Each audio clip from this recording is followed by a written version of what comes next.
The trading session had just ended when I picked up my car keys and left home to pick up my child. I placed my phone in the holder beside the steering wheel. My portfolio was still open from the last time I had checked it. The stock I had not sold at my stop-loss level was still right at the top of the list. Its closing price remained below the level I had once written in my notebook. I looked at the red number for a moment longer, then turned off the screen and started the car. Traffic was beginning to build. Vehicles emerged from small side streets and merged into the main flow, while farther ahead, long lines had already begun to form. I moved slowly with the traffic, thinking about the ordinary things I still had to do that afternoon. Pick up my child, stop to buy a few things on the way home, finish some work that evening. My phone vibrated in its holder as I stopped at a red light. A notification appeared from a group I regularly followed. Someone had just shared an article about the company in my portfolio. The headline mentioned its latest business results and the progress of its expansion plan. I tapped the notification. There was nothing particularly new in the opening paragraphs. Revenue was still growing, and some of the figures I had been watching continued to improve. But when I reached the section about the expansion plan, the article mentioned that one part of it was progressing more slowly than expected. The cost could also be higher than originally estimated. My eyes stopped there. When I bought the stock, I had already considered the possibility that the plan might not unfold exactly as expected. Large projects being delayed by a few months was not unusual. There were no signs that the company's core business was getting worse either. A change in the timeline alone was not enough to draw any conclusions. The light ahead turned green. The car behind me honked. I turned off the screen, put my hand back on the steering wheel, and continued driving. After I passed the intersection, the traffic opened up a little. But the part of the article I had just read stayed with me. What bothered me was not really that the plan was running behind schedule. Another question kept slipping between all the reasons I had just given myself. What if this was more than just a delay? A motorbike cut across in front of me from the right. My foot moved quickly to the brake. I let it pass, then continued driving.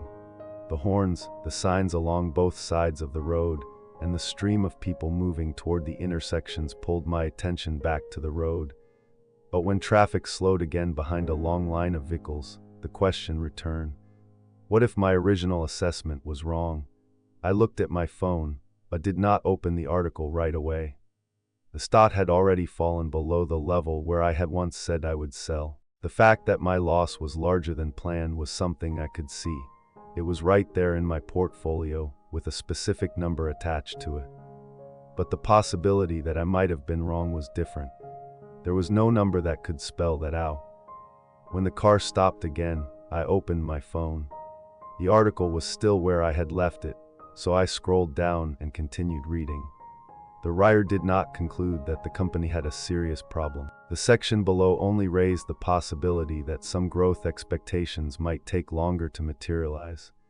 And if costs continued to rise, the results of the plan might not match the original estimates. I finished reading the paragraph. Just below it was a revenue chart. The growth line was still moving upward. I looked at it for quite a while. If the current business was still doing well, and the expansion plan was only taking a little longer, then maybe my original assessment was not wrong after all. As soon as that thought appeared, I felt a little better. But the countdown on the traffic light had not reached 0 yet. I scrolled back up to the section about the delay and read it again. A feeling I could not quite name appeared as I looked at those lines. It was different from looking at the loss on my screen the day before. When the price fell, I could still think about a rebound, a support level, or another trading session. But if the very reason I had bought the stock was not unfolding the way I had expected, I did not know what I was supposed to wait for to make that disappear. The light turned green. I locked my phone and continued driving. The traffic ahead kept separating and merging again. I began thinking about the notebook I had written in before buying the stock. Besides the price range and stop-loss level, it also contained notes about the company. I could not remember every sentence exactly, but I knew I had written down situations in which the plan might not go as expected. Traffic slowed again as I approached the road leading to the school. I opened my phone. This time, instead of checking the market, I opened the folder where I had saved my documents. An old note was sitting among the company reports. I opened it. At the top were the reasons I had been interested in the company. There was still room for the market to grow. Revenue was improving. The expansion plan could create additional growth. Those lines were very familiar. I almost needed only the first few words to remember the rest. I scrolled down. Among the notes I had marked was one question. What if this plan takes longer than expected? Directly beneath it was another line. Keep monitoring. Not enough information to draw a conclusion yet. The traffic ahead began moving again. I locked my phone and followed. That question had not come from the writer of the article. I had written it myself before I bought the stock. Back then, there was no purchase price I had to remember. There was no loss sitting in my portfolio. And there was nothing I needed to prove. The possibility that the plan might take longer than expected was simply one of the things I needed to consider before making a decision. Now, something very close to that question was beginning to happen in real life. A car ahead turned on its signal to change lanes. I slowed down to let it through, then continued driving. When the road opened up again, the words from my old note were still with me. Keep monitoring. Not enough information to draw a conclusion yet. That was what I had written. But yesterday, when the stock reached my stop-loss level, I did not sell. The price fell lower, and I still held on. I had waited for a rebound, hoping for a price that would hurt a little less. If the stock recovered tomorrow, everything might feel easier. But the question in my note was not asking whether the price would rise or fall tomorrow.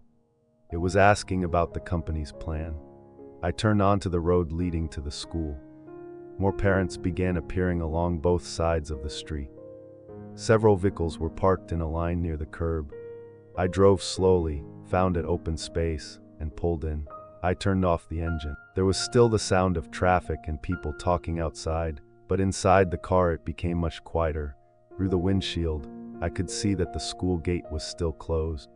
Some parents were standing beneath the trees ahead. Others were waiting inside their cars, just like me. I took the phone out of its holder and opened the file again. What if this plan takes longer than expected? The question was still there. I read the section above it. The reasons I had bought the stock were still there too. Revenue had not declined. There was still no problem in the company's business serious enough to invalidate everything. The plan was simply taking longer than expected. I could have stopped there, but my eyes kept returning to the question. Before buying, I had considered this something worth monitoring. Now that it was beginning to happen, I wanted to treat it as if it were not important enough to matter. I tapped the line, keep monitoring. Not enough information to draw a conclusion yet. The keyboard appeared on the lower half of the screen. I tapped another sentence directly beneath it. The delay has not affected my assessment yet. The two lines sat next to each other on the phone screen. One had been written before I bought the stock. The other had just been added after the stock was already in my portfolio and after the loss had exceeded what I had originally planned to accept. I read them from top to bottom. If I kept the sentence I had just written, the plan would remain intact.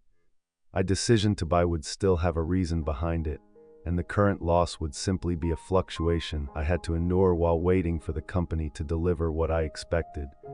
My finger rested on the keyboard, but I did not type anything else. After a few seconds, I pressed and held the sentence I had just written, deleted it, then tapped outside the text box. The keyboard disappeared. The old note was alone on the screen again. Outside the windshield, more parents had arrived.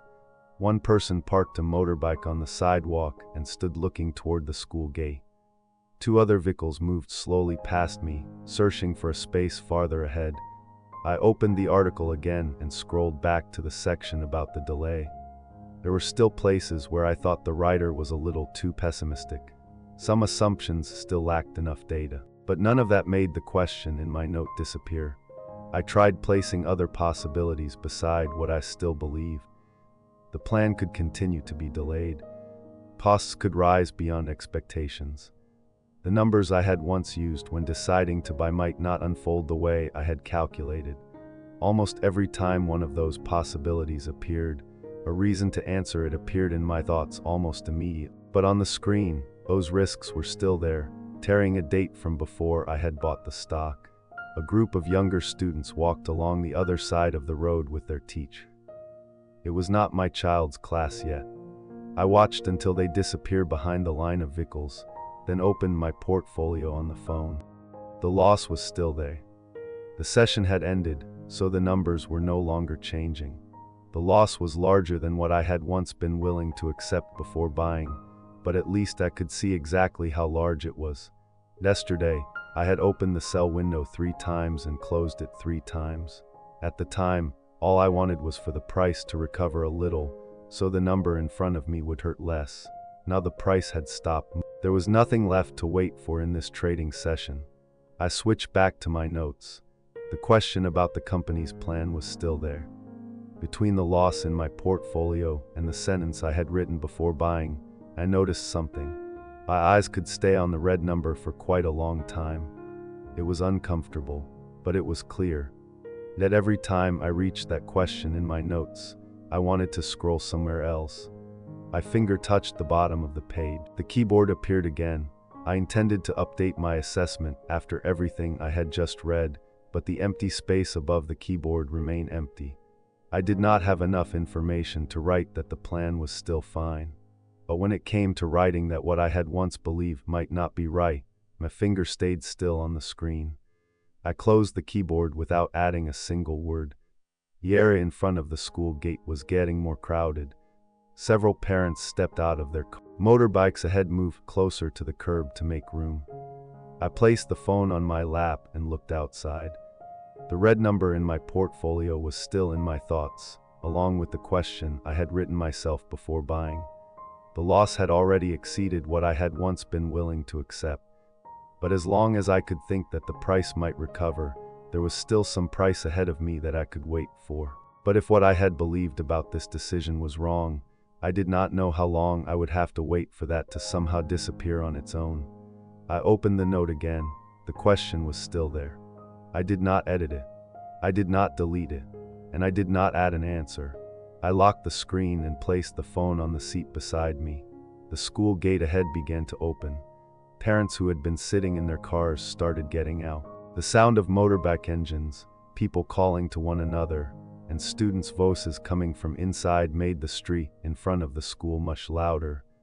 The first groups of students began to appear.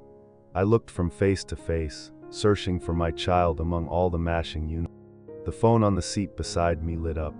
A new notification appeared on the screen. I only meant to glance at it and then continue washing the school gate. But the name of the company made my eyes stop. Directly beneath it was a headline. Company X Sales Director under investigation over alleged violations. I picked up the phone and read it again from the beginning. The company name was indeed the company in my portfolio. My finger tapped the notification. But before the article could open, the voices of the students ahead grew louder. I looked through the windshield. More and more students were coming out through the gate. The article was still loading. I looked at the headline one more time. The questions that had just been filling my thoughts were suddenly pushed aside. The timeline, the costs, the expansion plan, even the line in my notes that I had just been unable to continue writing. None of them were in first place anymore. The beginning of the article had just appeared when I saw a familiar face among the stream of students ahead. I saw my child. The phone was still in my hand. I locked the screen, placed it on the seat beside me, and opened the car door. Students continued moving through the gate as I stepped out, closed the door behind me, and walked toward my child. The phone remained on the seat. The article was still unread.